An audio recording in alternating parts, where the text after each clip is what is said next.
नमस्कार दोस्तों, विकास study circle के यूट्यूब चैनल पर आप सभी का स्वागत है। दोस्तों, आज 13 दिसंबर 2022 से संबंधित जो महत्वपूर्ण करंट अफेयर है उस पर हम लोग चर्चा करेंगे। आप लोग दोस्तों वीडियो के साथ अंत तक जरूर बने रहें तथा वीडियो को ज़्यादा से ज़्यादा शेयर करें, लाइक करें और चैनल को अधिक से अधिक सब्सक्राइब करें। चलिए दोस्तों, देखते हैं आज का हमारा पहला प्रश्न है। हाल ही में किस देश द्वारा चंद्रयान मिशन राशिद रोवर का प्रक्षेपण किया गया? तो दोस्तों, जो राशिद रोवर है आपको पता होगा, इसका जो है जो प्रक्षेपण किया गया यह संयुक्त अरब अमीरात के द्वारा किया गया। और यह दोस्तों 11 दिसंबर 2022 को जो फाल्कन 9 रॉकेट है स्पेस एक्स कंपनी का, आपको पता होगा स्पेस एक्स कंपनी का ही रॉकेट है फाल्कन 9 रॉकेट, इसके द्वारा ही दोस्तों अमेरिका के फ्लोरिडा से इसे लॉन्च किया गया। तो बहुत ही अच्छा प्रश्न है, आपसे पूछा जा सकता है कि जो राशिद रोवर है, तो इससे दोस्तों पहला ही प्रश्न बनता है कि राशिद रोवर किस देश ने भेजा? तो संयुक्त अरब अमीरात ने। और ये किसका मिशन है? तो चंद्रयान मिशन है। दोस्तों, किस रॉकेट से लॉन्च किया गया? तो फाल्कन 9 रॉकेट। फाल्कन जो 9 रॉकेट है यह किस कंपनी का है? तो स्पेस एक्स कंपनी का है। और कहाँ से प्रक्षेपित किया गया? तो अमेरिका के फ्लोरिडा से प्रांत से इसे प्रक्षेपित किया गया। आप लोग ध्यान रखें, यह दोस्तों इम्पॉर्टेंट, आप इस पर टिक कर लीजिएगा, बहुत ही अच्छा प्रश्न है। दोस्तों, बात की जाए यूएई के द्वारा, संयुक्त अरब अमीरात के द्वारा ही मंगल ग्रह पर दोस्तों होप मिशन भेजा गया था। इसका होप मिशन जो है वह मंगल ग्रह का मिशन है। और इसमें दोस्तों सहायता किस देश ने की? तो जापान ने दोस्तों होप मिशन में सहायता की थी। और यह भी दोस्तों संयुक्त अरब अमीरात का ही मिशन है। यह दोस्तों जो होप मिशन है आपको बताया कि यह मंगल ग्रह का मिशन है, जबकि राशिद रोवर जो है यह चंद्रयान मिशन है। अगला दोस्तों पॉइंट देखिएगा, हमारे भारत की बात की जाए तो भारत ने दोस्तों जो चंद्रयान सेकेंड अभी सन 2019 में भेजा। तो दोस्तों चंद्रयान जो सेकेंड है 2019 में भारत द्वारा भेजा गया। यह दोस्तों GSLV MK3 द्वारा भेजा गया। इसमें दोस्तों जो रोवर है इसका नाम क्या है? तो प्रज्ञान। और इसके लैंडर का नाम क्या है? विक्रम। तो इसके दोस्तों रोवर और लैंडर का आप लोग ध्यान रखें कि रोवर का नाम क्या है? तो प्रज्ञान है। और लैंडर का नाम क्या है? तो विक्रम। यह किसके द्वारा भेजा गया? तो GSLV MK3 द्वारा। यह भी दोस्तों आप लोग ध्यान रखें। आगे दोस्तों देखिएगा, अगला प्रश्न है, नौसेना नवाचार और स्वदेशीकरण संगठन की पहली संगोष्ठी स्वावलंबन कहाँ आयोजित हुई?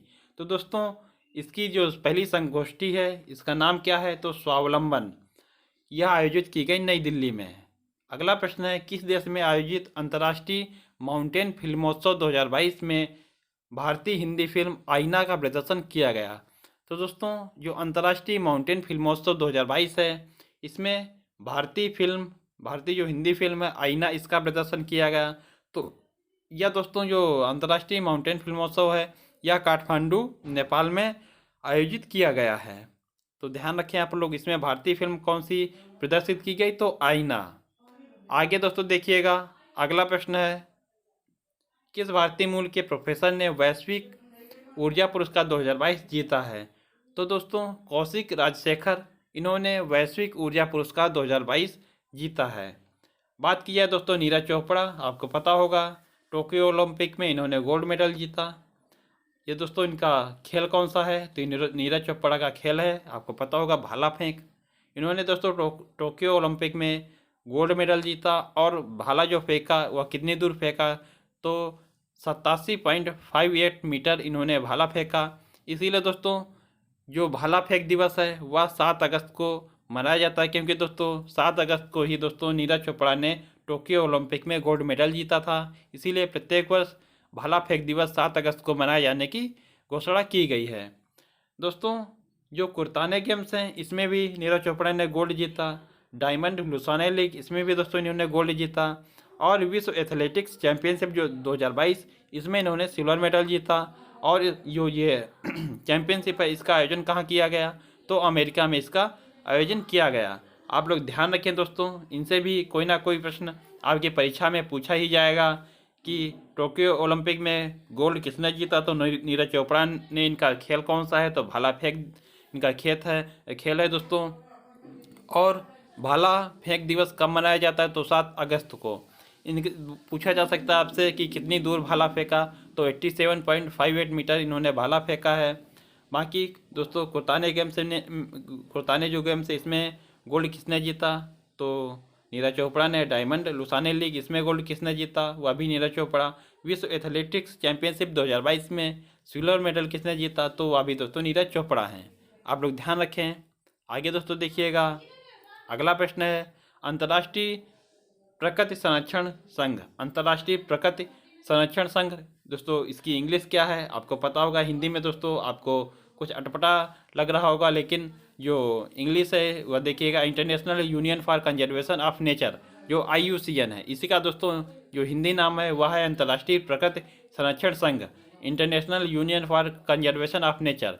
इसकी दोस्तों जो लाल सूची या रेड जो दोस्तों सूची होती है, रेड लिस्ट, इसमें कौन से भारतीय औषधि पादपों को शामिल किया गया, तो दोस्तों इस बार भारतीय जो औषधि पादप हैं 3, इनको दोस्तों इसमें शामिल किया गया है रेड डाटा सूची में। इसके पहला है दोस्तों पटवा, दूसरा है हिमालयन फ्रिटिलरी और तीसरा है दोस्तों सालम पंजा। जो पटवा है दोस्तों यह एंटीऑक्सीडेंट के रूप में प्रयोग किया जाता है, और इसके अलावा जो हिमालयन फ्रिटिलरी है इसका दोस्तों उपयोग किया जाता है श्वास संबंधी बीमारियों के लिए। बाकी दोस्तों जो सालम पंजा है इसका प्रयोग किया जाता है पेट या आंत संबंधी रोगों के लिए। जो IUCN है इसकी दोस्तों स्थापना कब की गई, तो 1948 में इसकी स्थापना की गई। और इसका मुख्यालय कहाँ है, तो ग्लैंड स्विट्जरलैंड में इसका मुख्यालय है। आप लोग ध्यान रखें, IUCN इसकी स्थापना 1948 को की गई और मुख्यालय ग्लैंड स्विट्जरलैंड में है। इस बार दोस्तों पटवा, हिमालयन फ्रिटिलरी और सालम पंजा इनको दोस्तों रेड डाटा सूची में शामिल किया गया। आगे दोस्तों देखिएगा, अगला प्रश्न है ह्यूमन स्पेस फ्लाइट एक्सपो का उद्घाटन कहाँ किया गया, तो ह्यूमन स्पेस फ्लाइट जो एक्सपो इसका उद्घाटन किया गया बेंगलुरु में। और इसका उद्घाटन किसके द्वारा किया गया, तो इसरो द्वारा। अगला प्रश्न है दोस्तों महिला यूरोपीय चैंपियनशिप फुटबॉल प्रतियोगिता 2022 का खिताब किसने जीता, तो महिला यूरोपीय चैंपियनशिप फुटबॉल प्रतियोगिता 2022 का खिताब जीता इंग्लैंड ने। बात की जाए फीफा अंडर-17 विश्व कप जो हुआ इसका विजेता कौन है, तो स्पेन है। संतोष ट्रॉफी दोस्तों किसने जीती, तो केरल ने। बाकी दोस्तों जो डूरंड कप है इसका विजेता कौन है, तो बेंगलुरु। आप लोग ध्यान रखें, बहुत ही अच्छे प्रश्न है। ह्यूमन स्पेसलाइट जो एक्सपो है इसका उद्घाटन बेंगलुरु में किया गया। महिला यूरोपियन चैंपियनशिप फुटबॉल प्रतियोगिता 2022 का खिताब इंग्लैंड ने जीता। फीफा अंडर-17 विश्व कप किसने जीता, तो स्पेन ने। संतोष ट्रॉफी किसने जीती, तो केरल ने। डूरंड कप किसने जीता, तो बेंगलुरु ने दोस्तों डूरंड कप जीता। दोस्तों बात की जाए कि जो फीफा या संतोष ट्रॉफी या डूरंड कप ये किससे संबंधित हैं, तो दोस्तों आपको पता होगा ये फुटबॉल खेल से संबंधित हैं। आगे दोस्तों देखिएगा, अगला प्रश्न है 18 दिसंबर 2022 कतर में होने वाले फीफा विश्व कप के फाइनल में ट्रॉफी का अनावरण करने वाली पहली ग्लोबल एक्टर कौन है, तो दोस्तों आप लोग ध्यान रखें 18 अक्टूबर को ही जो फीफा विश्व कप हो रहा है इसका दोस्तों जो फाइनल मैच है वो 18 दिसंबर को ही खेला जाएगा। और इस बार फीफा वर्ल्ड कप आपको पता होगा कतर में ही आयोजित किया जा रहा है। तो इसकी जो ट्रॉफी है उसका अनावरण करने वाली पहली ग्लोबल एक्टर कौन है, तो हमारी भारतीय जो एक्टर दीपिका पादुकोण जी, यह दोस्तों पहली ग्लोबल एक्टर हैं। बात की जाए फीफा की, तो दोस्तों 2022 में इसका आयोजन कहाँ किया जा रहा है, तो कतर दोहा में। इसके शुभंकर की बात की जाए तो इसका शुभंकर है लाइव। और इसमें इस बार कुल टीमें कितनी हैं, तो 32 टीमें हैं। इसके फुटबॉल का नाम क्या है, तो फुटबॉल का नाम है अल रहेला और यह एडिडास कंपनी द्वारा बनाया गया। इसका दोस्तों टाइटल स्पॉन्सर की बात की जाए तो टाइटल स्पॉन्सर इसके हैं बाइजू जो कंपनी है, यह इसकी टाइटल स्पॉन्सर है। फीफा दोस्तों अगर 2026 की बात की जाए तो इसका आयोजन किया जाएगा अमेरिका, कनाडा और मैक्सिको में। तो दोस्तों इसका जो फीफा 2026 में इसका आयोजन USA, कनाडा और मैक्सिको में होगा। और इस बार 2022 में आयोजन कहाँ हो रहा है, तो कतर दोहा में। आप लोग ध्यान रखें, इससे भी प्रश्न दोस्तों जरूरी किसी न किसी पेपर में एक प्रश्न दोस्तों पूछा जाएगा कि आयोजन कहाँ किया गया, तो कतर दोहा में। शुभंकर इसका क्या है, तो लाइव। कुल टीमें कौन सी हैं, तो दोस्तों 32 टीमें हैं कुल। फुटबॉल इसका नाम क्या है, तो अल रहेला। इस जो दोस्तों एडिडास कंपनी द्वारा बनाया गया है। और इसका टाइटल स्पॉन्सर कौन है? तो दोस्तों जो बायजूस कंपनी है यह इसकी टाइटल स्पॉन्सर। और 2026 में इसका आयोजन कहाँ किया जाएगा? तो यूएसए, कनाडा और मैक्सिको में। आगे दोस्तों देखिएगा, अगला प्रश्न है, भारतीय महिला लॉन बॉल्स टीम ने कॉमनवेल्थ गेम्स 2022 के महिला फोर्स जो 4 खिलाड़ियों की टीम होती है, इसमें किसे हराकर गोल्ड मेडल जीता? बहुत ही अच्छा प्रश्न है दोस्तों। भारतीय महिला लॉन्स बॉल्स टीम जो है, इसने पहली बार दोस्तों कॉमनवेल्थ गेम्स में पहली बार इसने दोस्तों गोल्ड मेडल जीता है।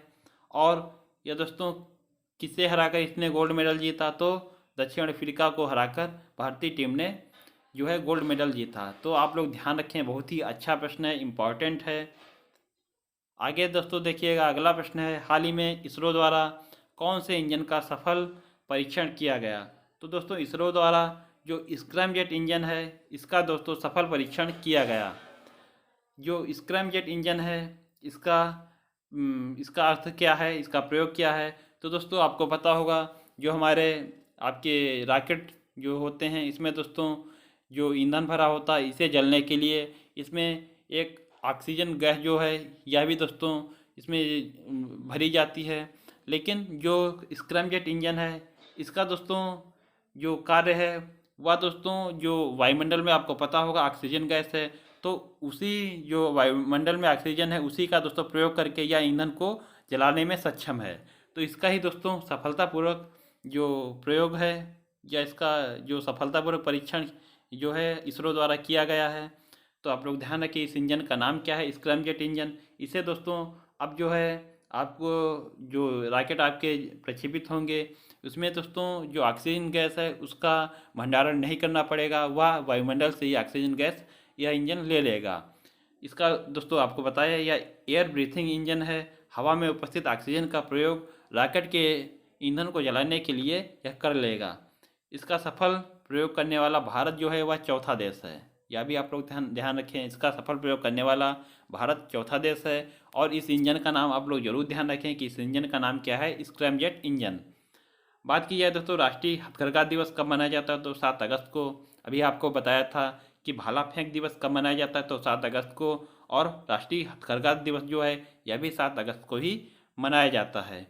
दोस्तों बात की जाए कि क्रायोजेनिक, आपको पता होगा कि आपने बहुत सुना होगा कि क्रायोजेनिक इंजन। तो क्रायोजेनिक इंजन जो है या क्रायोजेनिक का अर्थ क्या होता है? तो बहुत कम लागत पर, बहुत कम तापमान पर। क्रायोजेनिक का अर्थ होता है बहुत कम तापमान पर। आगे दोस्तों देखिएगा, अगला प्रश्न है, भारत के बाहर गांधीवादी मूल्यों को बढ़ावा देने के लिए किसे वर्ष 2022 का जमनालाल बजाज पुरस्कार प्रदान किया गया? तो दोस्तों डॉक्टर ओगिरत यूनान और डॉक्टर वालिद सल्याबी, इन्हें दोस्तों 2022 का जमनालाल बजाज पुरस्कार प्रदान किया गया। और किस लिए प्रदान किया गया? तो गांधीवादी मूल्यों को बढ़ावा देने के लिए यह प्रदान किया गया। दोस्तों जो जमनालाल बजाज पुरस्कार है यह 4 श्रेणियों में दिया जाता है। आप लोग ध्यान रखें कि 4 श्रेणियों में दिया जाता है। और इन दोनों लोगों को जो है गांधीवादी मूल्यों को बढ़ावा देने के लिए दिया गया है, डॉक्टर ओगिरत और यूनान और डॉक्टर वालिद सल्याबी। जो जमनालाल बजाज पुरस्कार है ये दोस्तों 1977 से प्रारंभ किया गया। पुरस्कार राशि इसकी कितनी है? तो 10 लाख रुपए। दोस्तों बात की जाए रचनात्मक कार्य के लिए किसे प्रदान किया गया? तो नीलेश देसाई जो मध्य प्रदेश के निवासी हैं, इनको दोस्तों रचनात्मक कार्य के लिए जमनालाल बजाज पुरस्कार प्रदान किया गया। ग्रामीण विकास के लिए किसे प्रदान किया गया? तो मनसुख भाई जो गुजरात के हैं, इन्हें दोस्तों प्रदान किया गया। उसके अलावा दोस्तों महिला बाल विकास के लिए डॉक्टर सोफिया जो उड़ीसा की हैं, इन्हें यह पुरस्कार प्रदान किया गया। तो आप लोग दोस्तों जो 4 क्षेत्रों में दिए जाते हैं, तो चारों का दोस्तों आप लोग अच्छे से ध्यान रखें, किस क्षेत्र में किसे पुरस्कार यह प्रदान किया गया। आगे दोस्तों देखिएगा, अगला प्रश्न है, वैज्ञानिक व औद्योगिक अनुसंधान परिषद जो CSIR है, इसकी पहली महिला महानिदेशक किसे नियुक्त किया गया? तो नल्लाथम्बी कलाई सेल्वी जो हैं वह दोस्तों CSIR की पहली महिला महानिदेशक बनी हैं। यह दोस्तों तमिलनाडु की निवासी हैं। बात की जाए दोस्तों सरस्वती सम्मान किसे दिया गया? तो रामदास मिश्र को। किसके लिए? तो मैं तो यहाँ हूँ इनकी कृत है, इसी के लिए दोस्तों इन्हें सरस्वती सम्मान से सम्मानित किया गया है। व्यास सम्मान की बात की जाए तो यह इस बार दोस्तों दिया गया है असगर वजाहत को, और जो इनका नाटक है महाबली, इसी के लिए इन्हें दोस्तों व्यास सम्मान दिया गया है। अगला प्रश्न है दोस्तों, हाल ही में निर्वाचित दिल्ली नगर निगम की पहली ट्रांसजेंडर पार्षद का नाम क्या है? आपको पता होगा दोस्तों, अभी हिमाचल में चुनाव हुए, उसके अलावा गुजरात में विधानसभा चुनाव हुए, लेकिन दिल्ली में दोस्तों जो नगर निगम है उसके चुनाव हाल ही में हुए हैं। तो आपको बताया था पिछली क्लास में कि गुजरात में दोस्तों जो है बीजेपी सबसे बड़ी पार्टी बनी, और जो हिमाचल में है वह कांग्रेस सबसे बड़ी पार्टी बनी। उन दोनों दोस्तों स्टेटों में जो है वह विधानसभा के चुनाव थे, लेकिन दिल्ली में यह नगर निगम के चुनाव थे। तो दिल्ली में दोस्तों जो आम आदमी पार्टी है वह सबसे बड़ी पार्टी बनकर सामने आई है। उसके सर्वाधिक मेयर जो हैं 135 के करीब शायद उसके मेयर जो है, मेयर सारी उसके जो पार्षद हैं वह जीते हैं। तो उसमें ही दोस्तों जो दिल्ली नगर निगम है इसकी पहली ट्रांसजेंडर पार्षद, उनका नाम क्या है? तो बॉबी किन्नर। इनका नाम दोस्तों ध्यान रखें कि दिल्ली नगर निगम की पहली ट्रांसजेंडर पार्षद का नाम क्या है? तो बॉबी किन्नर। यह सुल्तानपुर सीट से जीती हैं। बात की जाए दोस्तों अगर फर्स्ट ट्रांसजेंडर जज की, तो फर्स्ट ट्रांसजेंडर जज हैं जोईता मांदल। और फर्स्ट ट्रांसजेंडर इंस्पेक्टर की बात की जाए तो वह उनका नाम है दोस्तों प्रतिका यासनी। यह तमिलनाडु की हैं। तो आप लोग ध्यान रखें दोस्तों, पहली ट्रांसजेंडर पार्षद इनका नाम है बॉबी किन्नर, फर्स्ट ट्रांसजेंडर जज इनका नाम है जोईता मांदल, और फर्स्ट ट्रांसजेंडर इंस्पेक्टर इनका नाम है प्रतिका यासनी। अगला प्रश्न है, केरल में देश की सबसे बड़ी आयोजित होने वाली समकालीन कला प्रदर्शनी कोच मुजरीस कब प्रारंभ हुई?